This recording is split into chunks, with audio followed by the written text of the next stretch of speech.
Ladies and gentlemen, it's episode 60. How exciting is that? I heard a stat that most podcasts make it to like 5 episodes max and then quit. And thank you for any support that I've had so far coming into this podcast, the amazing guests we've had, any people who've commented, shared, followed, downloaded, listened, watched the segments we make. Really, really appreciate it. Thank you so much for that. Now, today, I'm flying solo. It's episode 60 and I'm flying solo, not by choice, just because we didn't get anyone organized for this week. We have two very specific podcast slots in the week so we can bring out the content regularly and consistently. And we just couldn't find anyone this week. We've been doing a lot of international stuff with people over in the States, and the time zones are pretty gnarly to coordinate. So I'm here by myself. I hope you don't mind. I'll do my best for you to give you some tangible advice rather than any stories or anything. And I'll make it a short one, 20 minutes in and out, nice and simple. So we're talking about digital marketing today. For context, if anyone doesn't know me by now, my name's Alex. I am a digital marketer. I was in the coaching space for a very long time. I had a health and nutrition coaching business. I had a couple of business partnerships. I used to run a cafe and a catering company as well. And now digital marketer for coaches and consultants. So what I am good at, or what I build my career off and like to think I'm quite good at, is actually just helping coaches, consultants, service-based entrepreneurs to get more appointments, get more sales. And I feel like I'm doing that pretty well. I feel like the clients I've got are generating sales and appointments more so than they could of their own volition. And that's fantastic. That's what we're here for. So today, I want to give you a little bit of a breakdown of something I think is really important that most people maybe don't focus on enough when they are creating their content, be that organic content or paid content for a Facebook ad, an Instagram ad, that sort of thing. And this is about knowing the level of awareness that your customer has for the problem and the solution that you offer. Okay, so I'm going to break this down. Basically, what we've got is the problem awareness pyramid. The problem awareness pyramid is basically a little guide of where is your ideal customer at right now in their journey, and how can we move them as close as possible to the tip of that pyramid, which is ready to buy, a paying client. Because that's what we're here for, to grow our businesses. Let's talk about it. So there's 4 levels of the problem awareness pyramid. And in every single level, there is a different way to make content for these people and make offers to these people to move them further down. Now, I don't know your business. I can only give examples. So what I'm going to do is I'm going to give the example from a financial coach, for example, someone who helps people with their finances. I'm going to give an example for that just because I did this with a client the other day. She's in that space. Hey presto, after being in business for quite a while, she's now signed up 2 new amazing clients to help over the weekend. And we're very, very excited. And she did it all through organic content. I am a big supporter of paid content when you're ready for it. Doing paid marketing, Facebook ads, hiring a marketing agency, that sort of thing. I'm a very, very big supporter of it. How could I not be? I'd be a hypocrite if I was not. However, only when you're ready for it. And organic content and effective organic content is a great place to start. So here we go. The 4 steps to the problem awareness pyramid. To give you a little rundown. Firstly, people can be not problem aware. They can be problem aware. They can be information gathering. Let's start that again. In the problem awareness pyramid, people can be not problem aware. They can be problem aware. They can be solution aware or information gathering, or they can be ready to buy. That's the way I see it. I'm going to teach you how to make content for each one of these levels, not from a technical perspective, just from a macro strategy perspective, like the conceptual of it. So let's get into it. I hope you're ready. This is my solo episode of Coaches to the Moon. Let's roll. So in the customer awareness journey, the first thing that we get is people who are not problem aware. This means they are unaware of the problem that they have. And this happens in quite a few industries. And it's there for quite a lot of services. Maybe home security, the home security business. Maybe in Australia, most people feel quite safe. and they don't feel they're problem aware until their house gets broken into. Then they become aware of the problem. People who are unhealthy and don't do anything about it don't really think they're unhealthy until they have a sudden heart attack. That's the dire consequences of not being problem aware. But, it happens in a lot of industries. So let's talk about people who are not problem aware in this financial coaching example and what to do with them. Okay, so these are people who are unaware that they're kind of stuck in that hamster wheel.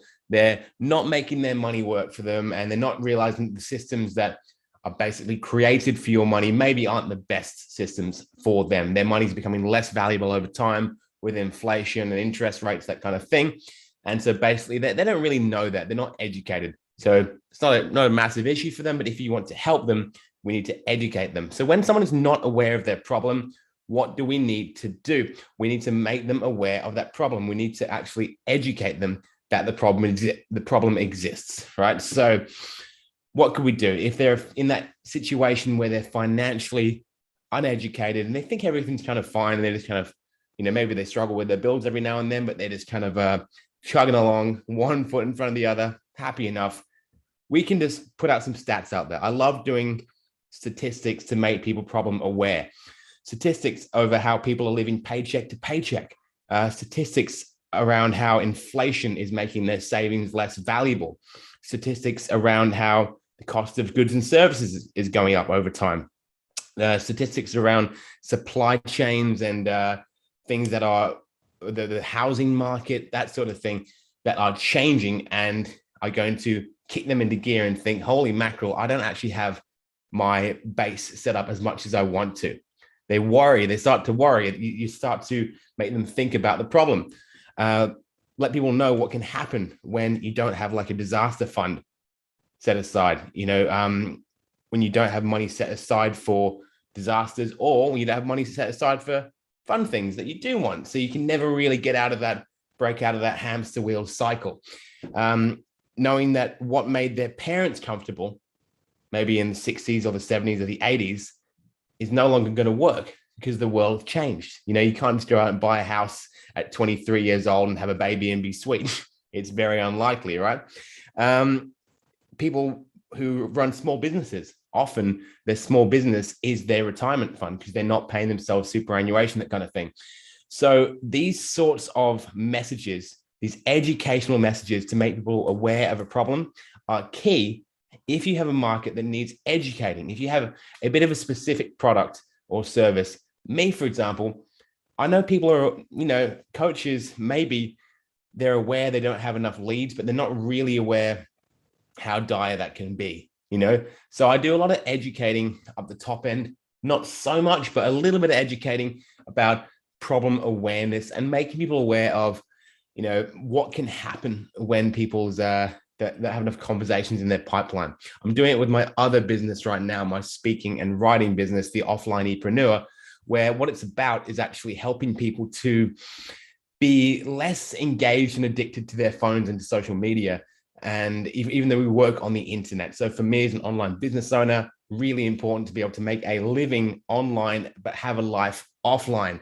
And so for me, I went out there and assumed people knew that they had these issues, but I didn't know I had this issue until I realized it. So what I'm doing at the moment is educating the market to let them know that basically 66% of people are struggling with nomophobia, which is a phobia or a fear of not having your phone on you. 75% of American adults use their phone on the toilet, and social media use and depression rates are correlated hugely.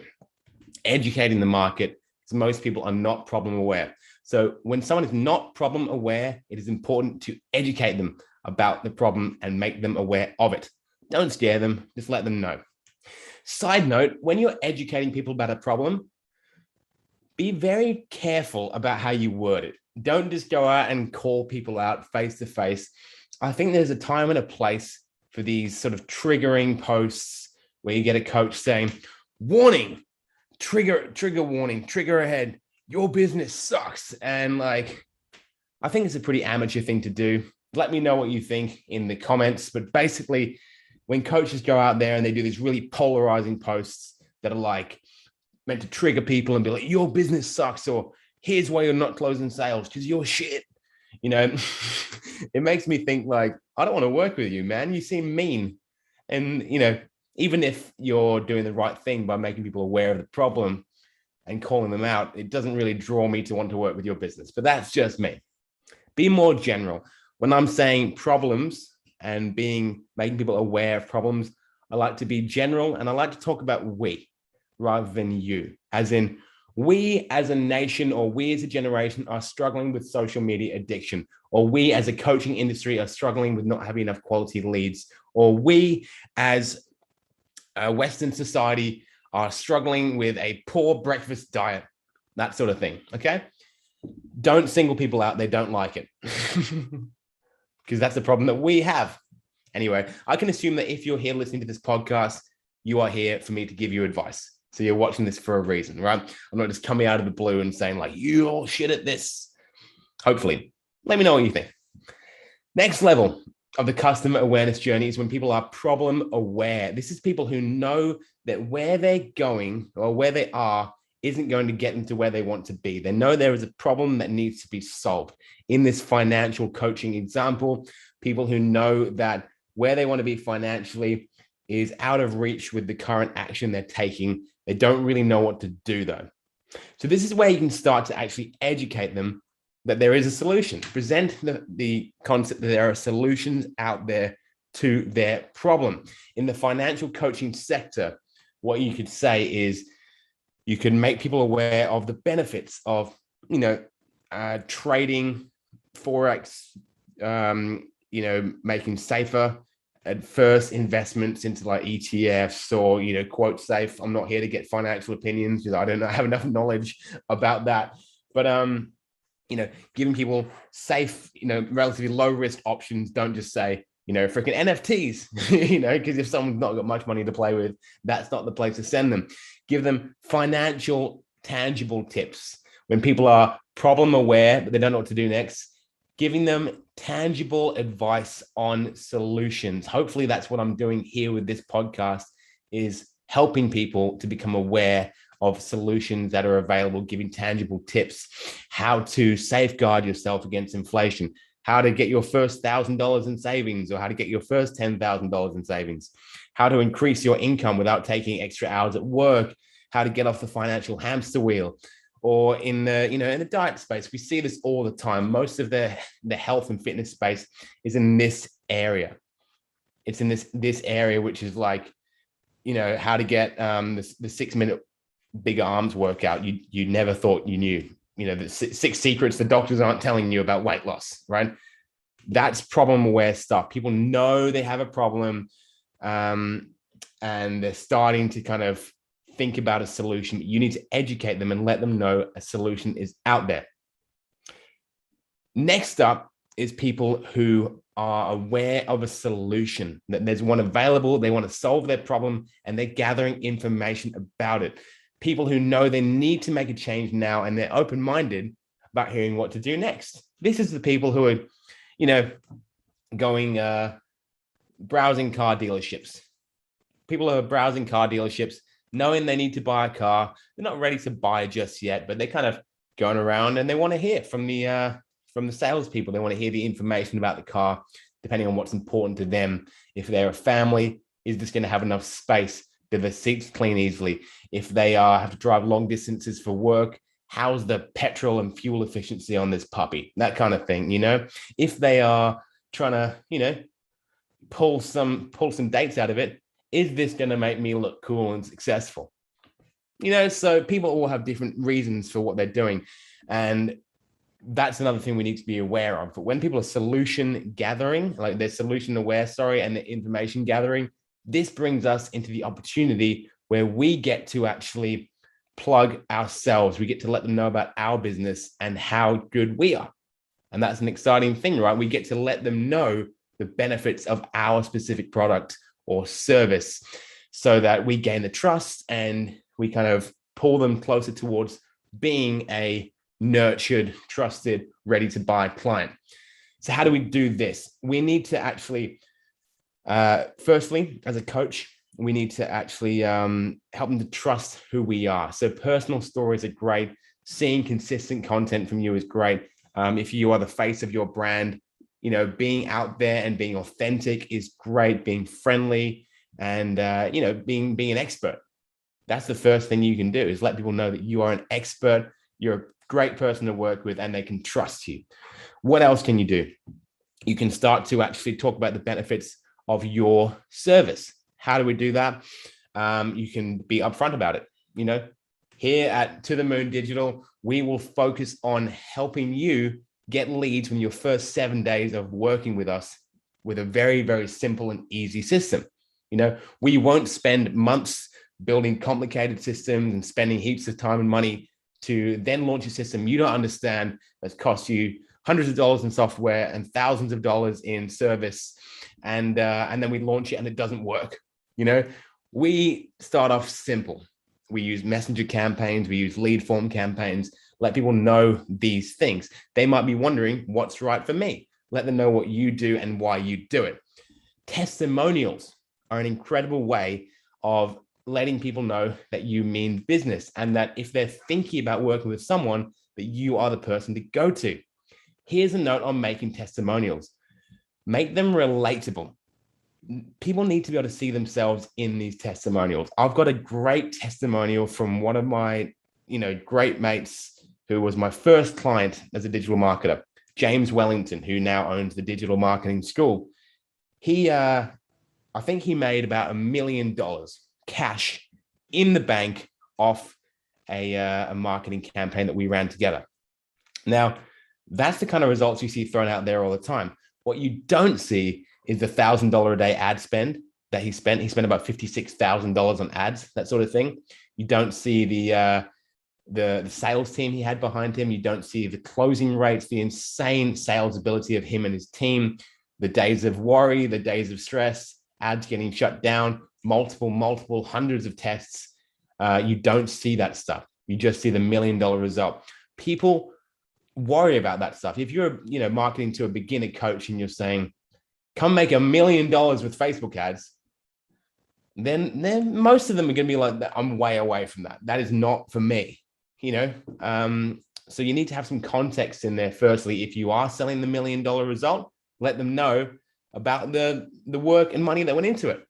It's still a freaking amazing result. He's still like 10, 20 times his money. Amazing, in the bank. But make your testimonials relatable or give them context for your audience. So the testimonials I love to use are the people who got their first sale from the ads and tripled their money that they invested, or the people that had double the people in their seminar room than they did the time before they ran it, or people who got 100 messenger conversations in a week.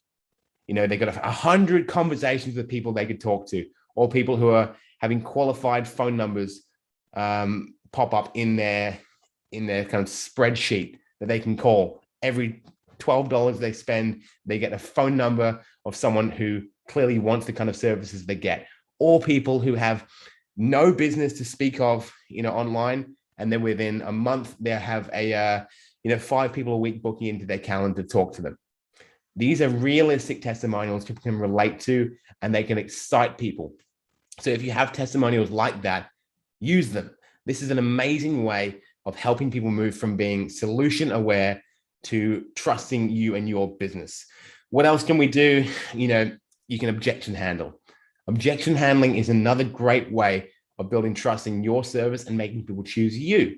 People will always have objections and cynicisms about certain services. They'll be skeptical because that's the nature of the internet. They'll think this is a scam, or I've worked with coaches before and it hasn't worked out. Let them know, address the concerns. Address the concerns that people may have about working with your company, or in the industry in general.